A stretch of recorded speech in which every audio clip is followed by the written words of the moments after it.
Bonjour, me revoilà aujourd'hui pour une nouvelle vidéo. Donc aujourd'hui je vais vous faire une vidéo reconstruction. Donc mon mari a eu un accident en février. Suite à ça, donc il a eu des soins à faire parce que c'était quand même un accident où la matrice avait été touchée.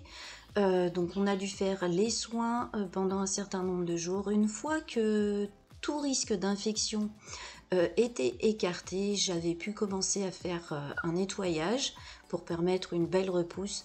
Maintenant son ongle le gêne un peu, donc je vais faire une reconstruction.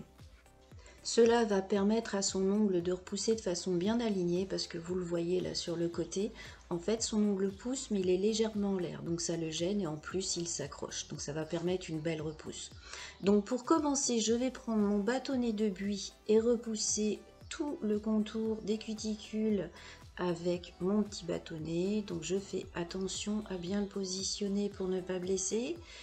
Et je repousse. Ensuite, je vais prendre mon petit embout de ponceuse et je vais faire tout mon contour. Donc là, on n'a pas trop grand chose à enlever puisque, comme je vous l'ai dit, dès que j'ai pu m'en occuper, j'ai fait l'ongle de façon très régulière, de façon à ce qu'il reste propre. Donc je passe juste un petit coup rapide, histoire d'éliminer les petites peaux qui pourraient être collées.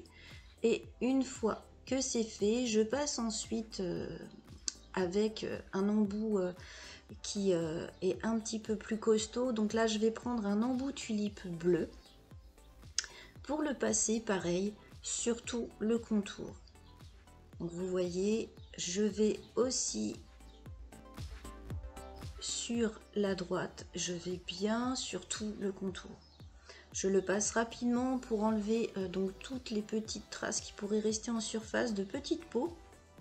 Il faut vraiment enlever toute trace de petites peaux qui pourraient être collées sur l'ongle pour s'assurer que notre matière, notre gel, il va bien coller après, qu'il ait une bonne adhérence. On veut absolument éviter tout risque de décollement de notre pose, donc on nettoie bien le contour. Donc cela permet en même temps d'avoir la cuticule qui se repousse un petit peu mieux. Comme ça, on va pouvoir faire un contour beaucoup plus net. Je dépoussière, donc voilà ce que ça donne. Ensuite, je vais prendre mon embouboule et avec mon embouboule, je vais faire tout le contour de l'ongle pour enlever les petites peaux mortes. Donc je fais bien attention à bien positionner mon embouboule pour ne pas ni blesser ni surtout échauffer. Puisque selon vous êtes beaucoup à me dire que vous avez des problèmes avec l'embouboule parce que ça crée des sortes de brûlures, ça chauffe. Donc en fait il faut faire attention comment vous positionnez votre embouboule pour éviter ce genre de problème.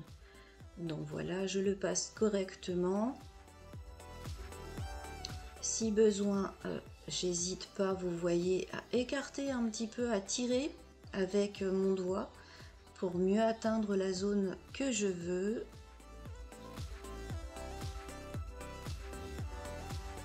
Je fais bien tout le contour. Donc là, vous voyez, il y a une petite zone là qui est un petit peu moins évidente à atteindre. Donc je finis le premier côté. Je me sers de mon doigt, vous voyez, pour écarter. Donc comme je le dis souvent, hein, je conseille souvent une formation pour faire ce genre de préparation.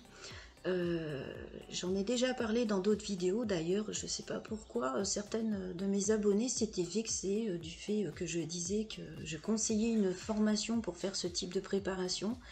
Mais oui, il y a des filles qui vont réussir à faire une préparation de ce type, mais moi je conseille vraiment une formation pour éviter justement tout risque de blessure.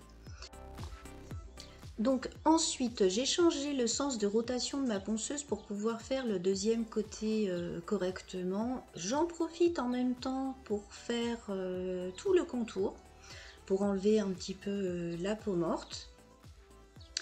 Ça permet comme ça de continuer un petit peu en même temps l'entretien. Vous voyez, hop, j'enlève ici la petite peau morte qui est dans l'angle de l'ongle naturel. Ça permet comme ça d'avoir un résultat final qui est bien propre, bien net. Comme ça, on va pouvoir travailler sur quelque chose qui est vraiment nickel. Donc là ensuite je vais prendre ma lime 240 et je vais m'occuper de la petite partie ici du bord libre. Donc ici, à l'endroit où il y avait eu l'accident, donc l'ongle a repoussé, mais il est encore de mauvaise qualité à ce petit endroit-là. D'ailleurs, on le voit en transparence, il est coloré par le sang.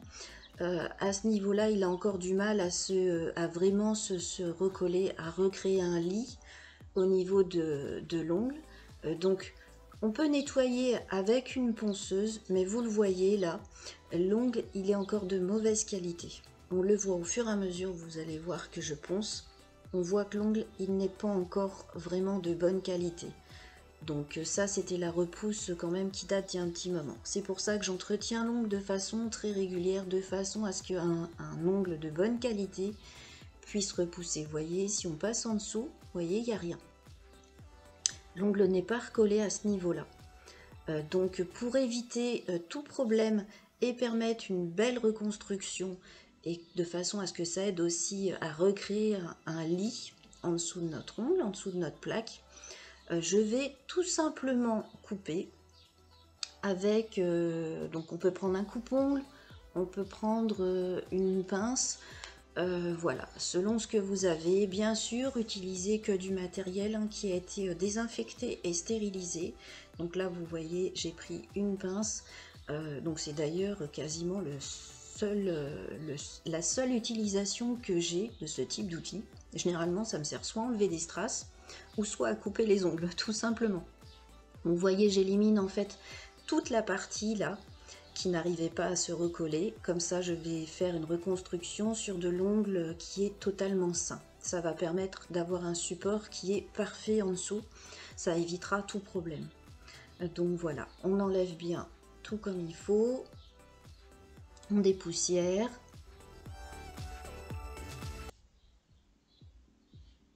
Donc là, il y a encore un petit morceau. Voilà, vous voyez comme ça, là, on a vraiment qu'un support qui est parfait pour faire notre construction. On a enlevé tout ce qui était encore abîmé en dessous. Et en même temps, on a enlevé une petite partie de la zone qui remontait un petit peu de trop. Donc maintenant, je vais reprendre mon embout tulipe pour préparer rapidement ma plaque. Donc je fais toute ma plaque bien comme il faut. On n'oublie aucune petite zone. Donc on la passe partout. Et on n'hésite pas à vérifier de temps en temps en dépoussiérant si besoin pour s'assurer que toute la plaque est bien préparée. Surtout, il ne faut pas oublier de préparer tous les endroits de la plaque. Il faut préparer le contour, il faut préparer toute la surface, mais aussi il ne faut pas oublier tout le bord libre, y compris le bord libre qui est abîmé. Donc là, vous voyez, on repasse un petit coup sur les petites zones où il y a eu des petits oublis et on n'oublie pas surtout le bord libre de façon justement à ce que notre construction elle adhère parfaitement sur toute la surface. Donc c'est très important puisque si vous ne préparez pas correctement la partie qui va repousser en dessous, ça pourrait créer un décollement sur le bord libre. Et donc on pourrait avoir un risque d'infiltration. Donc pour éviter tout ça, il faut vraiment bien préparer la plaque. Donc on dépoussière pour voir régulièrement où on en est. On vérifie les petites zones. Donc là vous pouvez voir notre plaque qui est bien préparée. Toute la surface est matifiée. Toute la zone qui était abîmée a été enlevée de façon à avoir un support qui est le plus net possible. Donc je pchite mon petit spray IBD pour désinfecter et préparer ma plaque avant ma base. Donc on attend tranquillement que ça sèche. Pendant que ça sèche, je vais vous montrer les produits que j'utilise. Donc ici on va utiliser les produits de la marque COD pour cette reconstruction. Donc je vais prendre une Rubber Base Clear pour faire ma base. Et ensuite, je vais prendre de l'acrygel pour créer ma reconstruction. Donc comme acrygel, je vais prendre un cover. Donc je vais prendre le cover naturel de COD.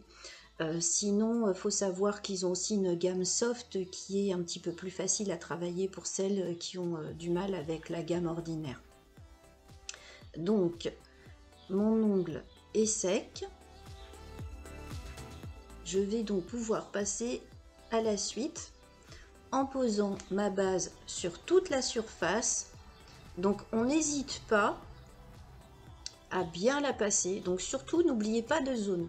Il faut vraiment la passer sur toute la plaque de façon à avoir une adhérence qui est parfaite. Sinon, forcément, vous aurez des décollements ou des petits soucis. Donc voilà, une fois que je l'ai passé bien partout, donc faut faire attention, là vous voyez quand j'ai fait cette pose il faisait chaud, donc j'hésite pas à enlever les petites coulures. Une fois que c'est bien posé partout, je vais catalyser pendant 1 minute. Pensez à bien catalyser vos bases, vérifiez vos lampes pour être sûr d'avoir une bonne adhérence.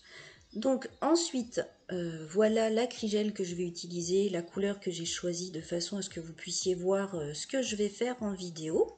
Parce qu'avec le clear, vous n'auriez, je pense, pas bien vu. Donc j'ai choisi cette teinte. Donc je prends mon acrygel que je pose. Donc je vais faire la reconstruction en 2 étapes. Je vais commencer d'abord par créer un nouveau bord libre. Et je vais faire une deuxième étape après. Donc avec mon pinceau qui est imbibé dans du cleaner, donc pensez qu'il faut utiliser du cleaner, mais il ne faut pas non plus que le pinceau soit trempé. Il faut juste qu'il soit humidifié. Donc je travaille mon acrygel de façon à l'appliquer sur toute ma plaque. Et puis je vais tout doucement recréer donc un bord libre. Donc pour travailler l'acrygel, il suffit simplement en fait avec votre pinceau de tapoter et d'étirer la matière selon où vous voulez la placer. Donc ici, je recrée donc directement comme vous le voyez. J'allonge la matière, je l'étire de façon à créer le futur nouveau bord libre sur le côté qui était abîmé. Je passe en dessous pour décoller un petit peu la matière.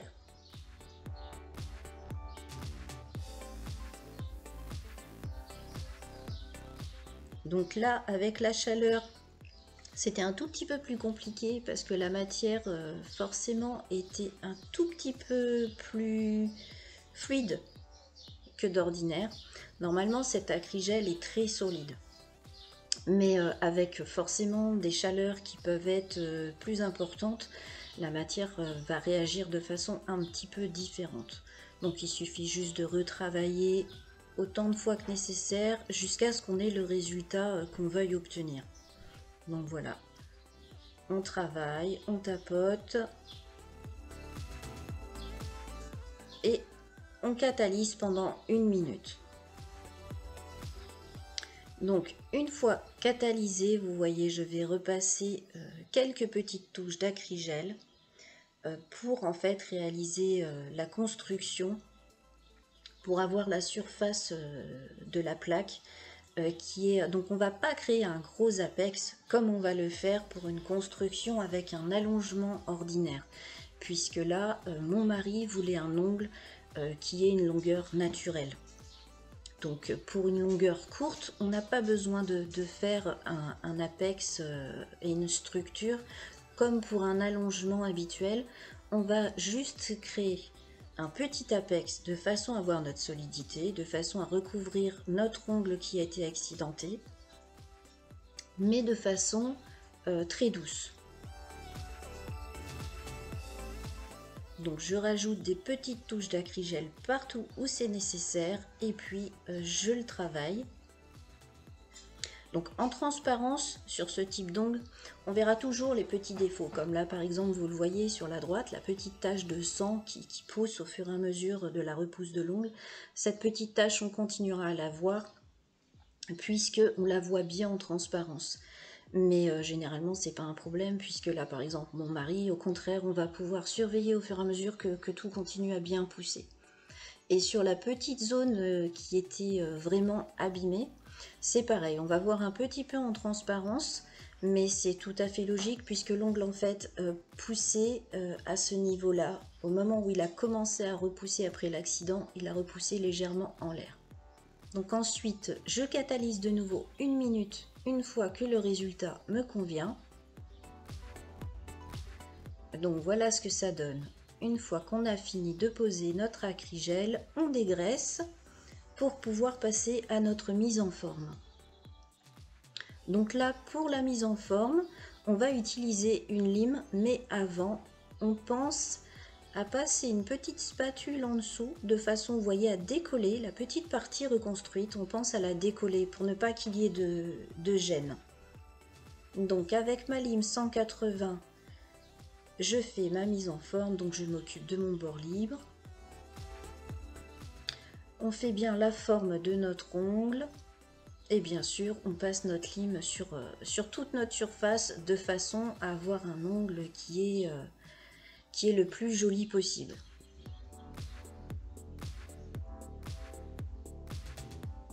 On affine au niveau des cuticules pour éviter d'avoir des décollements. Et on fait bien notre bord libre, puisque là, le but, c'est pas d'avoir une grosse épaisseur. C'est juste d'avoir une reconstruction qui va permettre à l'ongle naturel en dessous doucement de repousser sans s'accrocher dans tout ce qu'on peut toucher, dans les vêtements, tout ça. Et puis surtout de permettre au fur et à mesure de la repousse que l'ongle recrée un nouveau lit sous sa plaque. Puisque là, l'accident avait vraiment créé un problème au niveau du lit. Tout le lit de l'ongle avait dû être enlevé de façon justement à pouvoir avoir une repousse normale. Donc on n'oublie pas les petits angles pour éviter de se griffer le visage. On enlève les petits angles qui pourraient s'accrocher ou griffer. Et bien sûr, après, on revoit si besoin l'épaisseur de l'ongle. Et on finalise comme toujours avec le buffer. Donc comme toujours, je fais toujours un coup avec le grain qui est moyen. Donc le grain le plus épais du buffer. Et puis pour finaliser, je passe toujours un petit coup avec le côté qui est très lisse. J'oublie pas le bord libre. Toujours pour éviter d'avoir des petits accros, éviter de se griffer. Donc on dépoussière bien comme il faut. Une fois qu'on a bien dépoussiéré, donc là vous voyez on voit les zones par transparence qui étaient un peu surélevées à cause de l'accident. Mais on va laisser comme ça, puisque moi ça va me permettre de pouvoir surveiller justement au fur et à mesure ce qui se passe. Donc sur une pose, par exemple quelqu'un qui voudrait une couleur, il faut faire un entretien vraiment régulier. Donc là, je vais surveiller toute reconstruction. Moi, je la surveille toujours tous les 10 jours, tous les 7 à 10 jours, selon ce qui a pu se passer. Et quand il y a une couleur, c'est pareil. Il faut vérifier ce qui se passe très régulièrement. Donc là, pour finaliser, comme mon mari voulait vraiment quelque chose de vraiment soft, de vraiment naturel, je passe simplement une finition velours. Et je vais catalyser, comme toujours, ma finition pendant 2 minutes. Donc voilà le résultat final. Donc c'est solide, l'ongle est suffisamment fin pour ne pas être gênant, mais c'est suffisamment solide. En transparence, ça va me permettre moi de pouvoir surveiller l'ongle de mon mari qui ait une repousse correcte et que surtout il n'y ait aucun problème avec son travail. Et puis au fur et à mesure, il suffit de faire un entretien, environ tous les 7-10 jours de raccourcir, de faire un petit entretien. Donc pour finir, bien sûr, on pose une huile cuticule qu'on applique sur tout le contour. On masse pour faire pénétrer correctement, nourrir la peau. Et bien sûr, si on a un petit surplus, pour éviter d'être gêné, on peut essuyer avec un petit coton. Donc j'espère que cette vidéo vous aura plu, surtout qu'elle vous aura aidé ou renseigné. Et bien sûr, je vous dis à bientôt pour une nouvelle vidéo. Au revoir!